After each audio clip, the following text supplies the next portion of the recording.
Abu Hurairah kecil kemudian dengan suaranya yang kecil mengucapkan asyhadu alla ilaha illallah wa asyhadu anna muhammadar rasulullah. Maka masuk Islamlah Abu Hurairah kecil di mata air itu.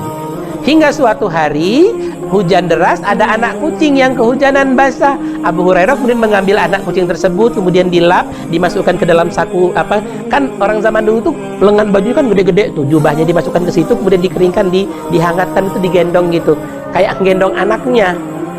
Nah, saat itulah kemudian para sahabat tersenyum, Rasul juga tersenyum, tertawa melihat itu. Lalu dipanggillah Abu Hurairah, artinya bapaknya kucing. Kemudian Rasul mendoakan, ya Allah, buatlah Abu Hurairah mengingat semua apa yang saya ajarkan. Abu Hurairah mengamini, amin ya Allah, amin ya Allah.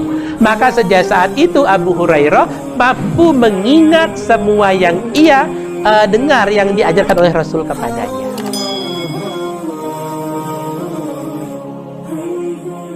A'udzubillahi minasyaitonirrajim. Bismillahirrahmanirrahim. Assalamualaikum warahmatullahi wabarakatuh. Innal hamdalillah nahmaduhu wa nasta'inuhu wa nastaghfiruh wa na'udzubillahi min syururi anfusina wa min sayyiati a'malina may yahdihillahu fala mudhillalah wa may yudlil fala hadiyalah. Asyhadu an la ilaha illallah wa asyhadu anna muhammadar rasulullah. Allahumma shalli wa sallim ala sayyidina Muhammad wa ala ali Muhammad. Raditu billahi rabba wa bil islami dina wa bi Muhammadin nabiyya wa rasulah. Rabbi zidni ilma warzuqni fahma, amin. Jamaah rahimakumullah, bertemu kita dalam kisah sahabat. Episode kali ini judulnya Abu Hurairah zaman susah. Episode kisah sahabat Abu Hurairah. Baik, kita mulai. Abu Hurairah lahir di Kampung Daus namanya. Kampung Daus itu di mana sih? Di sekitaran Jeddah atau dekat Jeddah lah gitu. Jeddah itu di mana? Nanti silakan cari itu di peta. Jeddah itu dekat Mekah. Jadi nama aslinya Abu Hurairah adalah Abdus Syam, artinya hamba matahari. Abdus Syam bin Umaymah Ad-Dausi Al-Yamani. Jadi bapaknya bernama Umaymah, dari Yaman merantau ke Kampung Daus. Di Kampung Daus dia jadi supir kerjaannya. Bekerja di rumah Tuan Ghazwan, seorang saudagar kaya raya di Kampung Daus. Sopir zaman dulu nggak kayak zaman sekarang. Tuan Ghazwan naik onta, dia berangkat ke pasar atau dia berangkat berdagang. Supirnya Umaymah, bapaknya Abu Hurairah ini, menuntun tali kekang kendaraannya. Kalau dia naik onta ya menuntun tali kekang onta, kalau naik kuda ya menuntun tali kekang kuda. Jadi nggak ikut naik kendaraan. Kalau supir sekarang kan melu numpak toh, ikut naik bersama majikan. Kalau supir zaman dulu tidak, sehingga hina sekali antara supir dan majikan. Ibunya Abu Hurairah itu pembantu rumah tangga di rumahnya Tuan Ghazwan. Jadi masak, nyapu, asa-asa, nyuci-nyuci, ngepel, pekerjaan rumah tangga. Singkat cerita, jatuh cintalah antara supir dengan pembantu ini. Maka mereka menikah. Dari pernikahan tersebut lahirlah seorang anak diberi nama Abdus Syam yang nantinya akan berubah nama jadi Abu Hurairah. Ketika Abu Hurairah kecil ini lahir, bapaknya Abu Hurairah tetap kerja jadi supir di rumah Tuan Ghazwan, ibunya jadi pembantu rumah tangga. Ketika kemudian Abu Hurairah masih sekitaran umur 5 tahun, 6 tahun lah begitu, bapaknya kemudian Umaymah itu meninggal dunia. Sehingga Abu Hurairah kecil itu sudah jadi anak yatim. Terus karena dia anak yatim dan dia anak pembantu rumah tangga dan orang miskin, jadi tidak mampu sang ibu ini menyekolahkan anaknya. Tidak mampu sang ibu ini menyekolahkan Abu Hurairah zaman itu. Padahal di Kampung Daus itu ada seorang sastrawan besar yang sangat kondang, yang sangat hebat di Jazirah Arab, bernama Tufail Ad-Dausi. Tetapi sekolah di rumahnya Tuan Tufail Ad-Dausi, wah itu mahal sekali, nggak sanggup. Sang ibu yang bekerja sebagai pembantu rumah tangga, itu gaji dari Tuan Ghazwan sesuai dengan pekerjaan hari itu. Kalau pekerjaan hari itu berat, ya dapat uang sekian, recehan gitu tetap dapatnya. Kemudian kalau kerjaannya ringan, ya paling pulang tuh bawa semangkuk makanan atau semangkuk kurma atau semangkuk kismis begitu. Di zaman 1400 tahun yang lalu.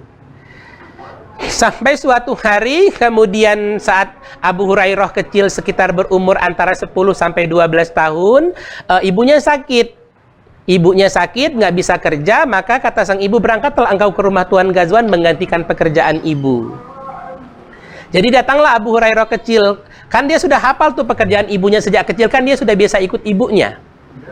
Kemudian datang ke rumah Tuan Ghazwan, izin Tuan kepada sang istrinya Tuan Ghazwan, Nyonya Ghazwan, izin bahwa ibu saya sakit, nggak bisa berangkat, saya menggantikan pekerjaan ibu saya. Oh, kamu pekerjaan ibumu nyapu bisa? Bisa. Nyuci piring? Bisa. Nyuci pakaian? Bisa. Merapiin rumah? Bisa. Masak? Nah, masak nggak seenak masakan ibunya, belum bisa kalau masak. Kalaupun bisa ya paling masak air, masak yang ringan-ringan. Baik, karena nggak bisa masak seperti pekerjaan ibumu, maka pekerjaan tambahanmu adalah ngambil air di mata air Daisy. Jadi di kampung Daus itu ada mata air Dewi Daisy. Di situ ada patung wanita cantik yang di mata air tersebut. Patung itu disembah oleh orang-orang kampung Daus, dan di sanalah mereka mengambil air. Abu Hurairah kecil kemudian dia mengambil air di situ, dipenuhin semua wadah-wadah yang guci-guci yang ada di rumahnya Tuan Ghazwan. Pokoknya tempat-tempat penampungan airnya. Sampai kemudian sang ibu sembuh. Setelah sang ibu sembuh kemudian kerja seperti biasa. Nah, Abu Hurairah dapat kerjaan baru, yaitu dia setiap pagi dia nganter dulu Tuan Putri, anaknya Tuan Ghazwan, berangkat sekolah. Berangkat sekolah itu ke rumahnya Tuan Tufail Ad-Dausi. Dan Abu Hurairah kecil itu jadi supirnya. Tuan Putri Ghazwan ini dia kemudian naik keledai, kalau keledai atau kuda poni lah gitu, kuda kecil atau naik keledai gitu. Dia yang nuntun. Caranya bagaimana? Tuan Putri ini manja banget. Abu Hurairah itu dia harus membungkuk dulu, bukan hanya membungkuk ya, dia harus merangkak gitu di samping keledai itu, kemudian sang putri akan menginjak punggungnya, baru nginjak naik ke punggung keledai tersebut, baru kemudian Abu Hurairah menuntun itu. Sepanjang perjalanan sang putri Ghazwan ini nggak mau ngajak ngomong Abu Hurairah kecil. Kemudian nanti turun juga begitu. Abu Hurairah merangkak lagi, diinjak lagi punggungnya, kemudian turun lagi, kemudian dia masuk ke ruang kelas belajar. Abu Hurairah kemudian nungguin sampai dia pulang sekolah, sampai siang nungguin di luar. Setelah pulang siang kemudian antar jemput bukan hanya antar jemput ya, antar ditungguin baru kemudian diantar pulang lagi.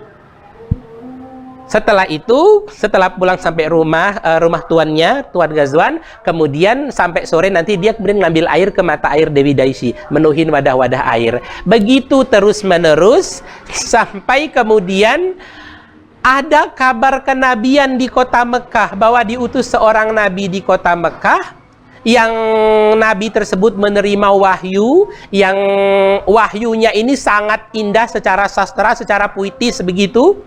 Maka Tuan Tufail Ad-Dausi sebagai sastrawan tanah Arab, dia penasaran dong, ingin datang ke kota Mekah menemui sang nabi tersebut, karena jelas nasab nabi itu terkenal. Ini Nabi Muhammad bin Abdullah bin Abdul Muthalib, kemudian bin Hashim, sampai ke atas. Ini Muhammad ini dia sallallahu berguru kepada siapa? Siapa yang mengajari dia sastra? Siapa yang mengajari dia baca tulis gitu? Kemudian Tuan Tufail Ad-Dausi datang ke kota Mekah. Di sana karena dia ini ya, karena dia sastrawan. Dari zaman dulu sampai sekarang sastrawan itu terhormat. Tidak ada sastrawan yang kalau dia sastrawan beneran ya, yang tidak terhormat. Seminggu sekali dia akan datang ke pasar Ukas untuk memamerkan karya-karya terbarunya dia, syair-syair terbarunya dia, atau puisi-puisi terbarunya Tufail Ad-Dausi.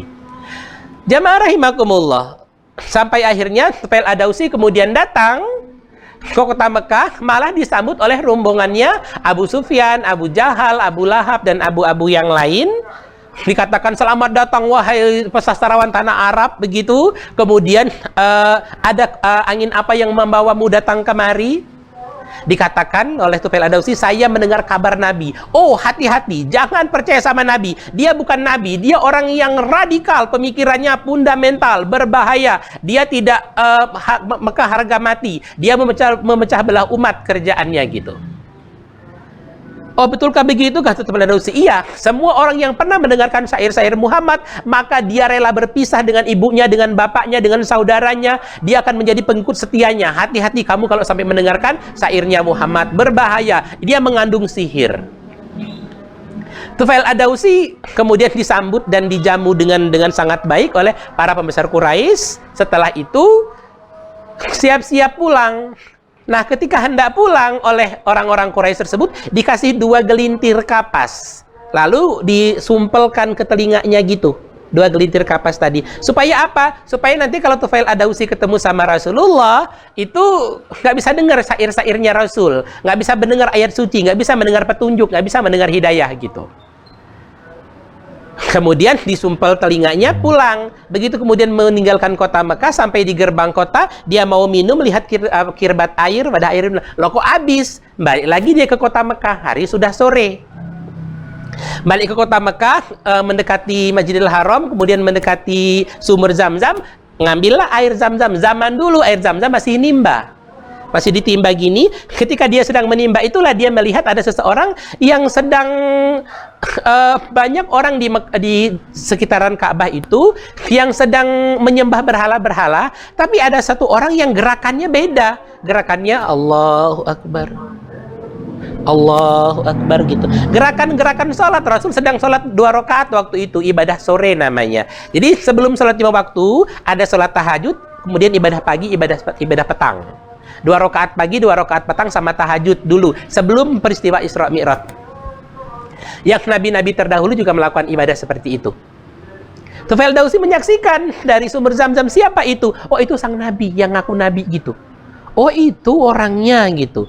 Penasaran Tufail Ad-Dawsi, didekatilah sang nabi tersebut, diparani atau didekati, kemudian lalu dilepas ini telinganya, sumpelan telinganya. Apa sih yang berbahaya dari ucapan dia, dari syair-syairnya dia gitu. Saat itu Rasul tinggal rakaat terakhir. Kemudian baca Al-Fatihah, kemudian surat Al-Alaq. Belum banyak ayat-ayat yang turun waktu itu. Ayat-ayat Al-Quran, surat-surat yang turun juga belum banyak. Jadi masih Al-Fatihah, kemudian Al-Alaq.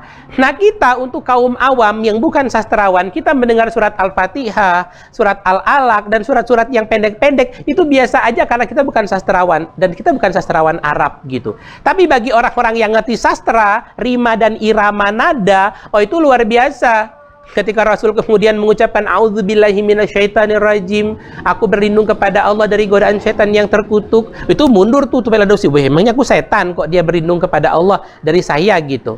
Bismillahirrahmanirrahim, dengan menyebut nama Allah yang Maha Pengasih lagi Maha Penyayang. Alhamdulillahirabbil alamin, sampai seterusnya. Kalau kita perhatikan surat Al-Fatihah itu berakhiran MN, kalau tidak MN itu masih biasa, tapi artinya indah sekali, wow gitu. Tufail Ad-Dawsi terpesona dengan syair itu, terpesona dengan bacaan surat Al-Fatihah. Lalu disambung dengan surat Al-Alaq ayat 1-5. Iqra bismi rabbikal ladzi khalaq, khalaqal insana min 'alaq. Itu berakhiran huruf qaf. Kalau di kita tuh berakhiran huruf Q ya. Huruf Q gitu. Coba, siapa yang pernah mendengar puisi yang akhir katanya berakhiran huruf Q atau huruf Q? Dan itu qalqalah.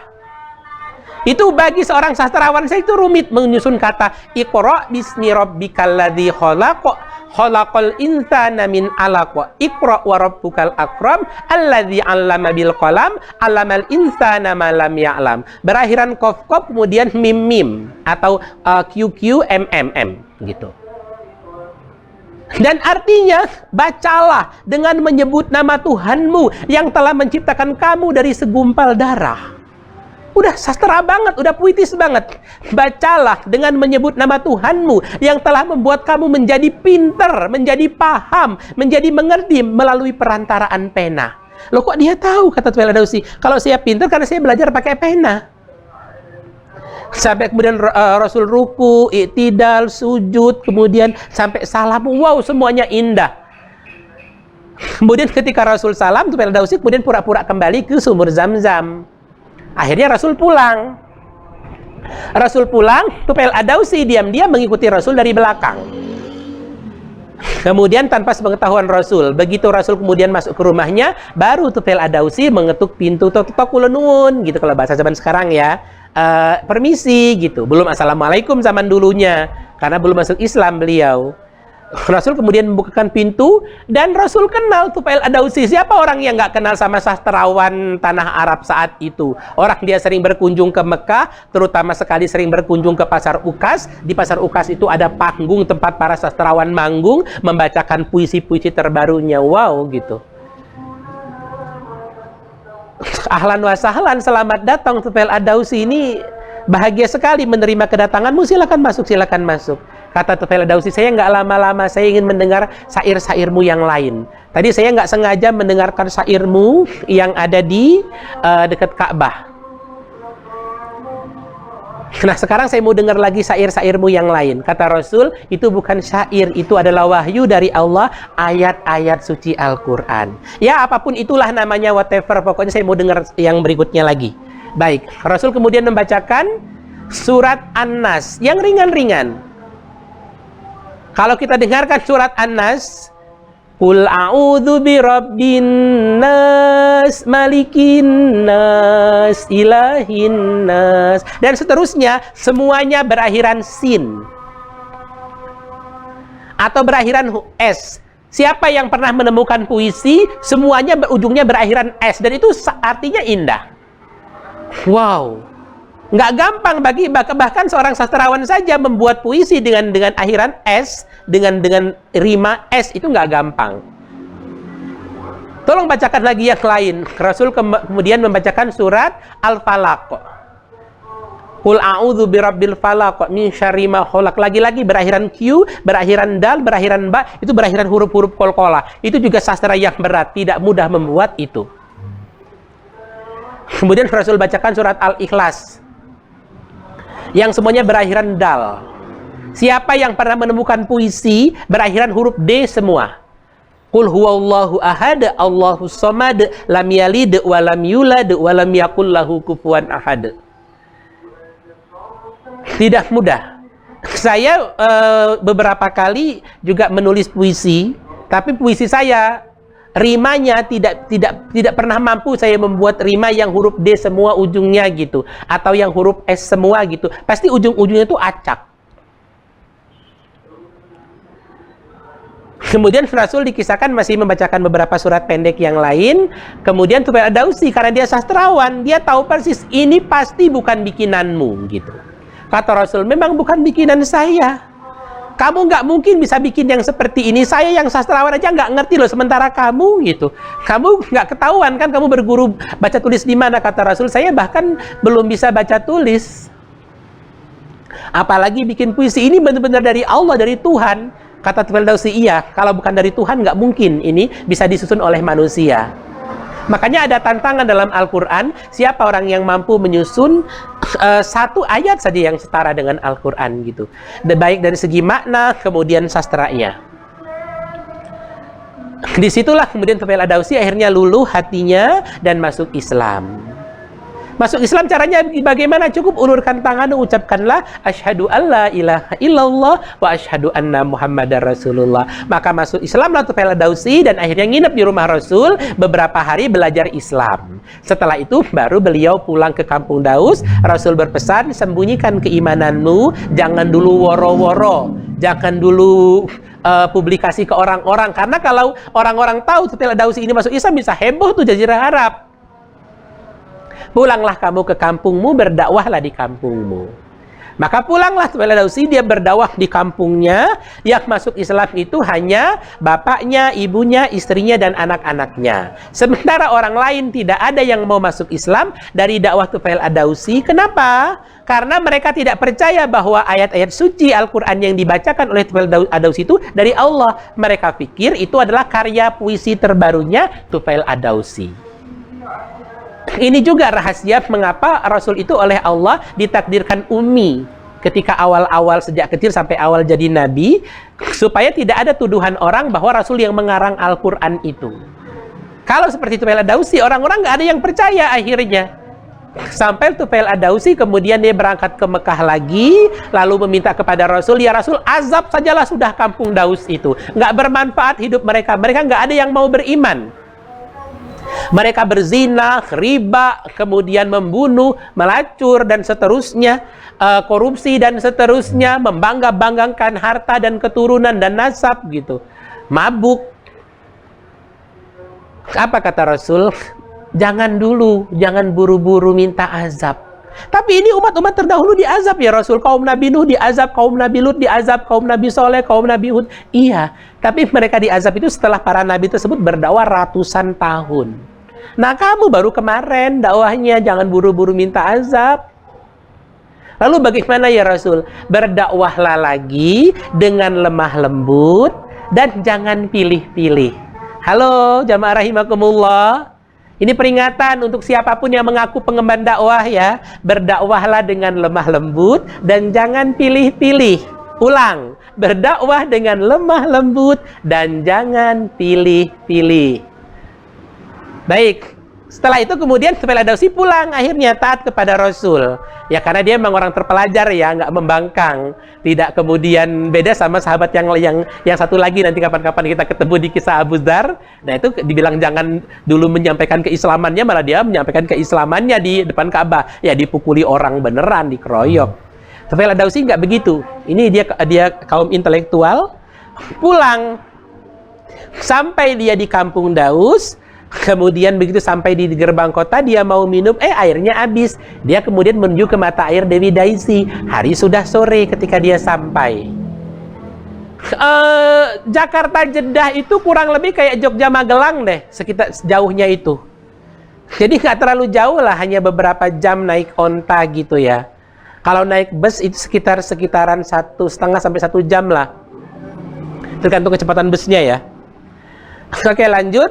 Ketika sampai ke mata air Dewi Daisy, kemudian Tufail Ad-Dawsi hendak mengambil air. Di situ ada Abu Hurairah kecil sedang ngambil air juga. Sedang ngambil air untuk menuhin wadah-wadah air yang di rumah majikannya. Ketemu dia, kata Tufail Ad-Dawsi, saya kayak kenal kamu deh gitu. Iya Tuan, saya sering ke rumah Tuan tapi cuma sampai halaman aja nggak masuk. Iya, kamu supirnya Putri Ghazwan kan? Iya. Oh, siapa namamu? Nama saya Abdus Sam. Oh iya. Kan ingat pesan Rasul tadi ketika berdakwah, dengan lemah lembut dan jangan pilih-pilih. Ditanyain oleh Tufail Ad-Dawsi, wahai Abu Hurairah kecil gitu ya, atau Abdus Syam, maukah engkau ku beri satu kalimat yang kalau engkau baca, derajat kita berdua sama di hadapan Allah? Hah? Kata Abu Hurairah kecil, memang bisa. Bagaimana menurut pendapatmu antara kita berdua? Ya beda jauh. Saya anak yatim, orang miskin. Bapak saya dulu supir, keluarga pelayan, pembantu rumah tangga. Sementara Tuan orang kaya, bangsawan dan sastrawan. Nah, hanya dengan satu kalimat saja kata Tufail Ad-Dawsi, maka derajat kita sama.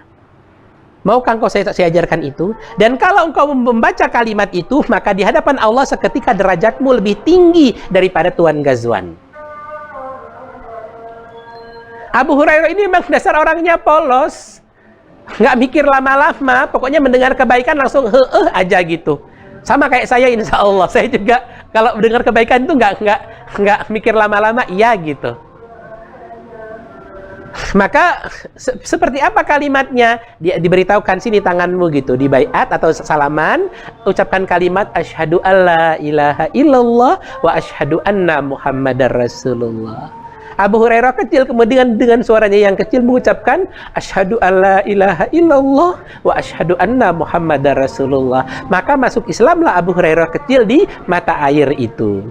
Setelah itu kemudian Abu Hurairah Tufail Ad-Dausi itu senang sekali, langsung dipeluk. Alhamdulillah anakku, mulai sekarang kamu boleh belajar ke rumahku gratis. Kalau yang lain sekolahnya pagi, siang, sore, nanti malam baru Abu Hurairah kecil datang ke rumahnya Tufail Ad-Dausi untuk belajar. Oh, ilmunya lebih tinggi, bukan ilmu biasa lagi, tapi diajarkan Al-Quran, diajarkan semua ayat-ayat Al-Quran yang pernah diajarkan Rasul kepada Tufail Ad-Dausi, dari Tufail Ad-Dausi kemudian diajarkan kepada Abu Hurairah kecil. Nah, Abu Hurairah kemudian setelah dia masuk Islam, dia ingin mengajak ibunya masuk Islam juga. Kemudian dia berdakwah, niru-niru gurunya kepada ibunya, wahai ibu, maukah aku ajarkan satu kalimat yang kalau engkau baca, maka derajatmu sama dengan Nyonya Tufail Ad-Dausi. Jadi kalau engkau baca satu kalimat ini, maka derajatmu lebih tinggi daripada Nyonya Ghazwan. Ibunya mikir, derajat lebih tinggi. Itu siapa yang ngajarin itu? Ya Tuan Tufail Ad-Dausi. Bisa nggak minta ajarin saya sama Tuan Tufail Ad-Dausi itu satu kalimat yang kalau saya baca saya jadi kaya. Aku bosan melarat aku. Bosan miskin. Dari nenek saya dulu sudah jadi babu. Ibu saya babu, kamu juga babu. Minta sana satu kalimat yang bikin kaya gitu. Ini bukan bikin kaya, ibu bikin mulia. Serang orang perlu mulia-mulia. Derajat-derajat nggak perlu, penting kaya dulu. Ada nggak kalimat dalam ajaran agama yang barumu itu yang bikin kaya gitu? Bingung Abu Hurairah kecil, kan ilmunya belum banyak ya waktu itu. Dia kemudian nggak ada, setahu saya belum ada satu kalimat yang bisa kalau kita baca kita jadi kaya gitu. Ya sudah. Kalau belum ada kalimat yang bikin kaya, berarti agamamu belum bagus lah itu. Jadi ibunya nggak mau masuk Islam. Sampai kemudian Abu Hurairah ini menjadi seorang pemuda. Rasul sudah hijrah ke Madinah. Ceritanya panjang ya. Jadi Abu Hurairah ini salah satu sahabat yang masuk Islam di awal-awal, tapi nggak ketemu Rasul. Dia di kampung Daus, Rasul di Mekah, sampai Rasul kemudian hijrah ke Madinah. Setelah kehidupan di Madinah sudah mulai mapan, sudah mulai aman. Setelah perang Badar, perang Uhud itu, jelang perang Khaybar namanya. Nah itu baru kemudian kaum muslim yang di luar diperintahkan Rasul untuk hijrah ke Madinah. Nah saat itu Tufail Ad-Dausi kemudian dan keluarganya dan orang-orang yang sudah beragama Islam di kampung Daus kemudian hijrah ke Madinah, termasuk Abu Hurairah diajak hijrah juga. Keluarga Tuan Ghazwan belum waktu itu, belum masuk Islam. Tufail Ad-Dausi kemudian berkata kepada Abu Hurairah, mari kita hijrah, kita ke Mekah, tinggalkan kampung Daus. Sami'na wa ata'na, taat kepada gurunya. Gurunya ini taat kepada Rasul, Rasul taat kepada Allah. Perintah Allah, perintah Rasul, perintah guru, jalan. Maka Abu Hurairah ngomong sama ibunya, wahai ibu, saya akan hijrah, pindah ke Madinah, memenuhi panggilan Allah dan Rasulnya. Apa? Kamu mau pindah ke Madinah terus ibu bagaimana gitu? Ya ibu kalau mau ngikut ya silakan ngikut, kalau enggak ya saya tinggal. Apa? Kamu lebih mementingkan agamamu daripada ibu. Dalam Islam ibu, kedudukan ibu sangat mulia kalau ibu mau menyembah Allah dan Rasulnya, mau menyembah Allah dan taat kepada Rasulnya. Mau taat kepada Allah dan Rasulnya, maka saya akan taat kepada ibu. Tapi kalau ibu sendiri tidak mau menyembah Allah, tidak mau taat kepada Rasul, maka saya lebih memilih Allah dan Rasul saya daripada memilih ibu. Ini berat bagi sang ibu. Akhirnya kemudian lama berpikir sang ibu, tapi Abu Hurairah tetap dia sudah berkemas-kemas. Kalau ibu mau ikut ya syukur, kalau enggak ya sudah ditinggal. Akhirnya sang ibu kemudian ya wes lah, saya nggak punya pilihan lain. Saya nggak di kampung Daus sudah nggak punya apa-apa lagi. Orang tuanya sudah meninggal dunia, suaminya sudah meninggal dunia, anak cuma satu-satunya. Akhirnya ikut juga lah sang ibu. Rumah mereka di kampung Daus, rumah yang sederhana itu kemudian dijual. Berangkat naik onta, ontanya onta rentalan, onta nyewa. belum sanggup beli onta sendiri, sang ibu naik onta dengan barang-barang yang perabotan rumah tangga yang nggak seberapa. Abu Hurairah yang nuntun onta itu sampai di Madinah. Kemudian mereka tuh ngemper gitu, kalau bahasa Jawanya itu ya, ada rumah salah satu sahabat nunut ngemper gitu, ngasih atap kemudian didindingi gitu. Nah itu untuk rumahnya ibunya Abu Hurairah tinggal. Kemudian uang, seluruh hasil penjualan rumah, uang yang dibawa di Kampung Daus diberikan kepada ibunya semua. Ibu, ini untuk ibu semua, silahkan diirit-irit, diatur bagaimana belanja ibu untuk makan minum ibu sehari-hari. Karena saya tidak akan bekerja ibu, saya akan tinggal di Masjid Nabawi, saya akan tinggal bersama dengan Rasul di masjid, kemudian saya akan belajar Islam. Sehingga Abu Hurairah kemudian dia tinggal di Masjid Nabawi. Hari pertama bertemu dengan Rasul, Abu Hurairah di sop paling depan. Rasul kemudian untuk pertama kali ketemu, kamu siapa gitu? Saya rombongan dari Kampung Daus. Oh, yang dibawa Tufail Ad-Dausi.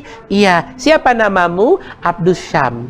Rasul kemudian menjawab, jangan, kamu bukan Abdus Syam, kamu bukan hamba matahari, kamu kuberi nama Abdullah, kamu adalah hamba Allah. Dalam riwayat yang lain Rasul mengatakan, kamu kuberi nama Abdurrahman, hamba Allah yang maha pengasih gitu. Tetapi yang paling masyhur diberi nama Abdullah.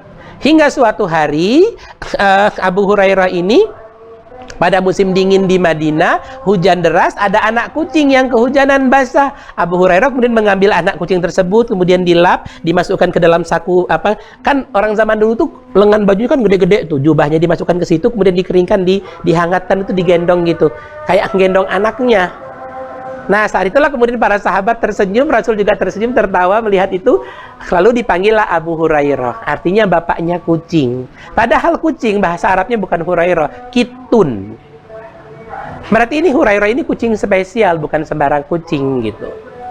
Sejak saat itulah kemudian nama Abdus Syam hilang, nama Abdullah bin Umaymah Ad-Dausi Al-Yamani hilang, menjadi Abu Hurairah yang kita kenal. Abu Hurairah ini dia juara menuntut ilmu. Dia tahu dia tidak pandai menulis dan membaca, tapi dia yang diajarkan oleh gurunya Tufail Ad-Dausi itu menghafal ayat-ayat Al-Quran tersebut, diajarkan sampai hafal semampu-mampunya dia. Pokoknya diulang-ulang sampai hafal, diulang-ulang sampai hafal. Memang metode dasar Arab zaman dulu sampai sekarang juga metode belajar yang paling ampuh ya memang menghafal. Jadi modelnya hafalan. Dan ketika kemudian Rasul menyampaikan hadis, Rasul khutbah, Abu Hurairah itu dia duduk, nyenuk, diem, memperhatikan, duduk paling depan, fokus, dan nggak gerak-gerak. Yang sampai burung saja, umpamanya ono manuk liwat toh, main celok neng pundak ya Abu Hurairah, manuk we bingung, iki uwong apa uwit gitu. Burung saja kalau hinggap di pundak Abu Hurairah itu bingung, ini manusia apa pohon, diem sekali gitu. Sampai suatu hari, ketika majelis ilmu sudah mau mulai, Abu Hurairah sudah duduk depan, tenang, udah fokus. Sampingnya datang seseorang pemuda, ganteng, besar, tinggi, gagah, putih, kaya raya, bangsawan terkenal. Namanya adalah Abdullah bin Amr bin As. Dia duduk, kemudian dia mengeluarkan lembaran-lembaran berbunyi berisik, kresek-kresek gitu kan. Abu Hurairah nengok, apaan sih gitu dalam hatinya gitu. Dan ditengok dengan wajah yang begini, kata Abdullah bin Amr bin As, ini namanya suhub. Suhub itu kulit domba yang disamak untuk nyatet. Kata Abu Hurairah dalam hatinya tetap begini aja. Dalam hatinya, bodoh amat itu namanya apa, saya nggak peduli. Yang saya tahu di majelis ilmu itu tenang. Dan memang majelis ilmunya orang-orang soleh, orang-orang cerdas tuh hening. Yang ngomong tuh satu orang saja, yang lain dengerin. Sebaliknya majelis ilmu orang-orang bodoh tuh berisik, ngomong semua, nggak tahu siapa yang mau didengerin. Udah kayak kandang bebek aja tuh, bunyi semua. Karena merasa nggak nyaman tuh Abdullah bin Amr bin As dipandang dengan seperti itu oleh Abu Hurairah. Dikatakan, ini untuk nyatet. Kau masih ingat enggak materi Rasul 1 bulan yang lalu? Buka nih hadisnya. Materi seminggu lalu masih ingat enggak? Nih. Materi 3 hari yang lalu? Nih, makanya nyatet. Makanya apa? Nyatet. Jadi emang kadang-kadang nggak cukup kita datang ke majelis ilmu lungguh, nyenuk, tok, duduk anteng, itu nggak cukup. Perlu nyatet kita, tapi jangan berisik catatan kita. Ambil buku, buka pelan-pelan, catet. Penting karena faktanya adalah catatan itu lebih lama daripada ingatan. Seringkalinya begitu. Nah, setelah pulang dari majelis ilmu itulah Abu Hurairah kemudian nangis menemui Rasul. Rasul heran. Abu Hurairah tuh jarang nangis, kok sekarang nangis, ngapain gitu. Kamu menangisi apa ya Rasul? Saya anak yatim, saya susah sejak kecil, saya menderita sejak kecil, saya miskin tapi saya nggak pernah sesedih ini. Loh kenapa? Kata Rasul. Tadi di samping saya ada Abdullah bin Amr bin As. Loh kenapa kamu dibully sama dia? Enggak. Abdullah bin Amr bin As, dia bisa menulis dan membaca dan dia punya catatan. Sementara saya nggak pandai menulis, nggak pandai membaca. Saya hanya mengandalkan ingatan dan saya ingatannya pendek. Gampang lali, gampang lupa. Jadi lengkaplah sudah, Rasulullah ini punya murid bernama Abu Hurairah, orang ganteng. Tidak ada satupun kisah yang mengatakan Abu Hurairah ganteng. Berarti biasa aja. Tidak, wis orang ganteng, ora sugih, wis melarat, ora pati ong ganteng, riyo rodok bodoh ya toh. Nah, berhadapan dengan murid-murid yang seperti ini, dengan daris-daris yang seperti ini, bukan malah dimarahin, bukan malah dibodoh-bodoh ke, tapi apa yang Rasul katakan? Wahai Abu Hurairah, bentangkan surbanmu. Dibentangkanlah surbannya itu. Surban sederhana, surban yang lusuh gitu. Kemudian Rasul seperti menumpahkan sesuatu ke dalam surban itu, lalu kemudian ditutup gitu. Kemudian dekap ke dada. Didekap ke dada seperti ini. Kemudian Rasul mendoakan Abu Hurairah. Dipegang kepalanya oleh Rasul, didoakan. Jadi kalau kita punya murid yang bodoh, ya toh, seendaplek, wis bodoh, elek, kiresisan, ngono. Kok malah dihina-dina. Didoakan. Diapakan? Didoakan. Jangan buru-buru dimarahi dulu, didoakan dulu. Pernah nggak kita mendoakan murid-murid kita? Di sepertiga malam terakhir kita disebut namanya, ya Allah, si A, ya Allah, si B, ya Allah, dari suku si C, ya Allah. Ekonominya, ya Allah.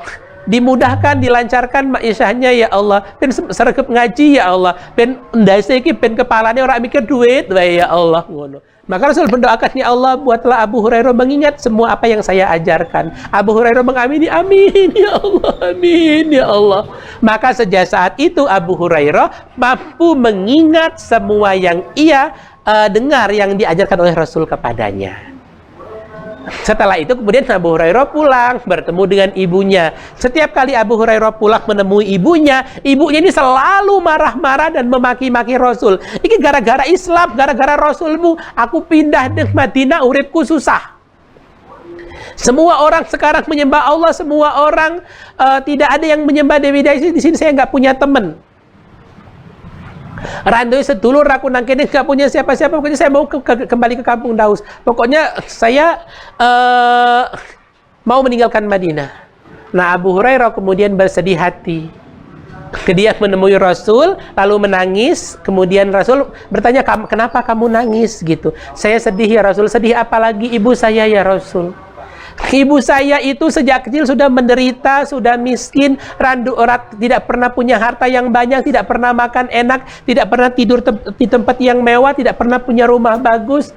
Dia sudah hijrah ke Madinah ya Rasul, harusnya dia dapat pahala yang besar dari hijrahnya. Tapi dia belum mau masuk Islam ya Rasul. Kalau dia mati dalam keadaan kafir, di mana kasih sayang Allah untuk ibu saya ya Rasul? Mohon ya Rasul, doakan ibu saya supaya masuk Islam.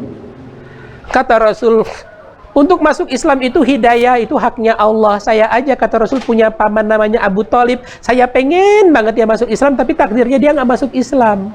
Tapi mohon yang Rasul, ya Rasul, masa ke ibu, kasihan ibu saya ya Rasul. Mohon didoakan ya Rasul. Baik, kata Rasul, ayo kita doa bersama-sama.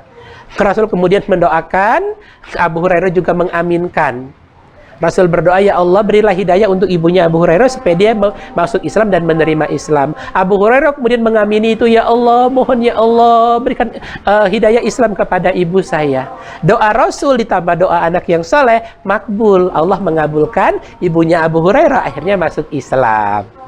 Setelah ibunya Abu Hurairah masuk Islam, Abu Hurairah lebih bahagia lagi, pang-pangan yang menuntut ilmu kepada Rasul 3 tahun lebih, 4 tahun kurang. Selama itu Abu Hurairah nggak kerja, full menuntut ilmu saja dan hampir setiap hari kelaparan. Memang para penuntut ilmu tersebut, para santri, orang-orang yang lagi mondok, memang harusnya identik dengan lapar. Begitu kisah Abu Hurairah zaman susah. Ketemu lagi kita di episode berikutnya, kisah Abu Hurairah zaman jaya, Abu Hurairah zaman kaya raya. Demikian episode kali ini, kurang lebihnya mohon maaf.